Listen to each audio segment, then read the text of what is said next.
Hello everyone, welcome to my channel. आज मैं आप लोगों के साथ शेयर करने जा रही हूँ कैसे आप बहुत ही इजी तरीके से और बहुत जल्दी ही धनिया पत्ता उगा पाएँ। ज़्यादातर तो धनिया पत्ता उगाने में हमें काफ़ी टाइम लग जाता है, वो जर्मिनेशन के लिए ही 10-12 दिन ले। धनिया के बीजों को हम 24 घंटे के लिए पानी में भिगो देंगे। यहाँ पे मैं आपको दिखा रही हूँ, मैं इसको भिगो रही हूँ 24 घंटे के लिए और 24 घंटे के बाद मैं आपको दिखाती हूँ। सब कुछ अच्छे से भीग जाएगा तो नीचे बैठ जाएगा। ये देखिए, ये भीग चुके हैं पूरी तरह से और इसको हम स्प्राउटिंग कर लेंगे। अगर हम ये स्टेप कर लेते हैं तो हमें बहुत ही जल्दी धनिया पत्ते मिल जाते हैं। और अगर ऐसे ही सूखे बीजों को हम उगा दें तो वो उग तो जाएंगे, लेकिन बहुत ज़्यादा टाइम ले लेते हैं और ज़्यादा सर्दी रहती है तो 12 से 14 दिन भी कभी कभी लग जाते हैं, नहीं तो 10 दिन में ही वो निकल आते हैं। हमें चाहिए ये जल्दी से हो जाए, 6-7 दिनों में ही अगर हमें जर्मिनेशन चाहिए तो हमें पहले मिट्टी के बिना पहले स्प्राउटिंग कर लेनी होगी। तो मैं आपको दिखा रही हूँ मैं कैसे स्प्राउटिंग करती हूँ।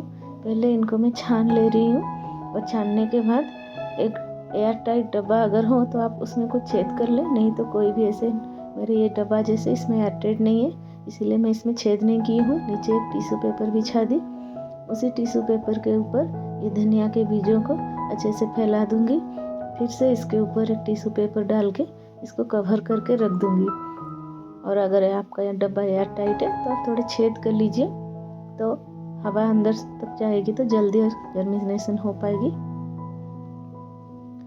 और इसको रखने के बाद आप 2 दिन के बाद इसको चेक कीजिएगा। अगर ये बीज आपको सूखे लगे तो टिश्यू पेपर के ऊपर थोड़े से पानी के छींटे आप दे दीजिए, नहीं तो आप इसको 5-6 दिन तक ऐसे ही रखिए, लेकिन बीच बीच में आप चेक ज़रूर कीजिए। तो मैं अभी दिखा रही हूँ मेरे सारे धनिया की बीजों को जर्मिनेशन हो चुका है और इसको मैं लगाने जा रही हूँ। क्या क्या चीज़ मैं ली हूँ वही आपको दिखा रही हूँ।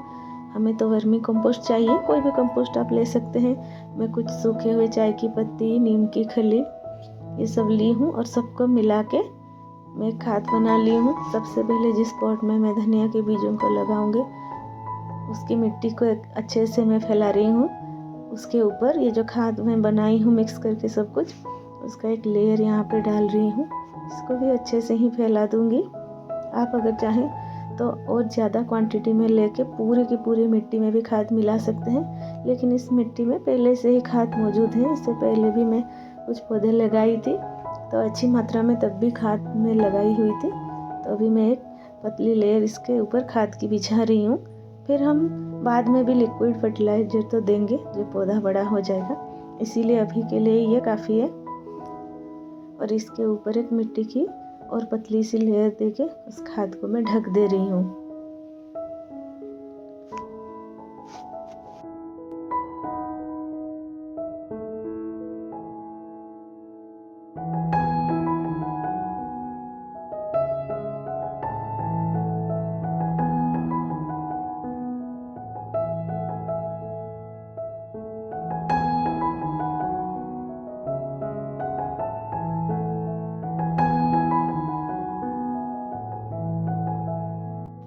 ये देखिए कितने अच्छे से यहाँ पे स्प्राउटिंग हो चुकी है।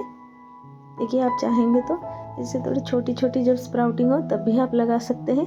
ये 6-7 दिन हो गए हैं तो स्प्राउटिंग थोड़ी लंबी हो गई है।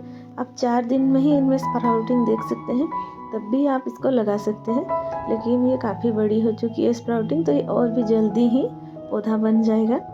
इसको अच्छे से चारों ओर फैला दूंगी मैं, लेकिन ये काम हल्के हाथों से ही करना होगा, नहीं तो ये स्प्राउट अगर टूट जाएंगे तो पौधे नहीं बन पाएंगे। इसीलिए कम स्प्राउटिंग में ही कर लेनी चाहिए, जो कि मुझसे थोड़ी लेट हो गई है। अभी इसके ऊपर एक पतली सी मिट्टी की लेयर में चढ़ा रही हूँ, इतना कि वो ढक जाए, लेकिन अगर ज़्यादा मिट्टी हो जाएगा तो वो ऊपर से नहीं निकल पाएगा और सारे धनिया की जो स्प्राउटिंग है वो सब सड़ गल जाएंगे अंदर ही। इसीलिए हमेशा एक पतली लेयर बिछानी चाहिए, बस वो कवर हो जाए हल्के से।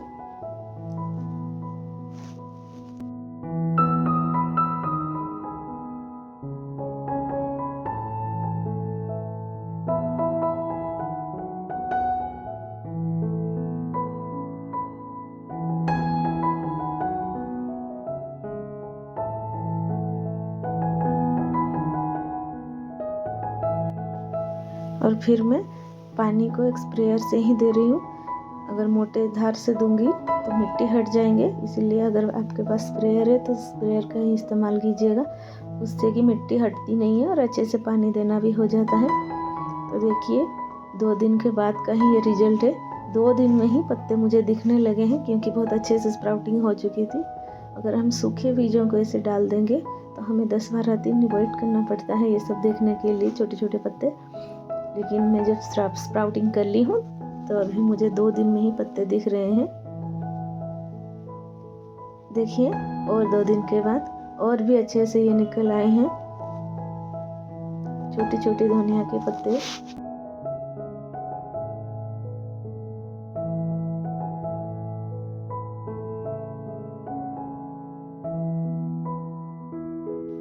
और देखिए 7-8 दिन के बाद का रिजल्ट है। यहाँ पे पता चल रहा है कि ये धनिया के पत्ते हैं, कितने अच्छे दिख रहे हैं सारे, एकदम पूरा पॉट कवर हो चुका है। ये देखिए अभी पूरा 1 महीने बाद का ये रिजल्ट है, कितने अच्छे से पत्ते निकल आए हैं। अगर आपके पास पॉट बड़ा हो तो आप थोड़े फैला कर देंगे तो पत्ते और खुले खुले और भी बड़े बड़े पत्ते होंगे। मेरे तो सारे पास पास ही हो गए, इसीलिए इनका हाइट बहुत ज़्यादा नहीं है, तो भी बहुत ही अच्छा दिख रहा है। और मैं आज इसकी हार्वेस्टिंग कर लूँगी। 1 महीने से 1.5 महीने के अंदर ही आप हार्वेस्टिंग कर लें, चाहे तो आप काट लें या तो एकदम खींच के निकाल लें। मुझे ये पॉट खाली करना है, इसीलिए मैं आज इसको खींच के ही निकाल लूँगी सबकी। और आप चाहें तो इसको काट के अगर ले लेंगे तो फिर इसमें थोड़ी सी खाद डाल देंगे तो फिर से ये ग्रो कर जाएंगे और आपको इसमें से 4-5 हार्वेस्टिंग मिल जाएगी। लेकिन मुझे ये खाली करना है, इसलिए मैं आपको निकाल के दिखा रही हूँ। इतने छोटे से पॉट में भी आप कितने सारे धनिया पत्ता उगा सकते हैं। अगर आप ज़्यादा पास पास लगाएंगे तो पौधे थोड़े छोटे होंगे और थोड़े पतले भी होंगे उनके स्टेम। और जितना दूर दूर डालेंगे ना, पत्ते बहुत ही मोटे मोटे होते हैं। लेकिन हमारे पास काफ़ी सारे बीज रहते हैं, कोई जर्मिनेशन में आता है तो कोई नहीं, तो इसीलिए हम थोड़ी ज़्यादा करके ही लगा देते हैं गार्डनर हमेशा। तो अगर इस तरह से आपको अच्छे से धनिया पत्ता चाहिए एकदम फ्रेश घर पे ऑर्गेनिक, तो आप भी अपने छत पे अपनी बालकनी में धनिया पत्ता लगाएं। बहुत ही आसानी से ये सब हो जाता है और एकदम ताज़ी फ्रेश पत्तियों की खुशबू ही अलग होती है। अपने गार्डन में धनिया पत्ता ज़रूर से उगाएं इस सर्दियों में। देखिए मैं सब कुछ निकाल ली यहाँ से।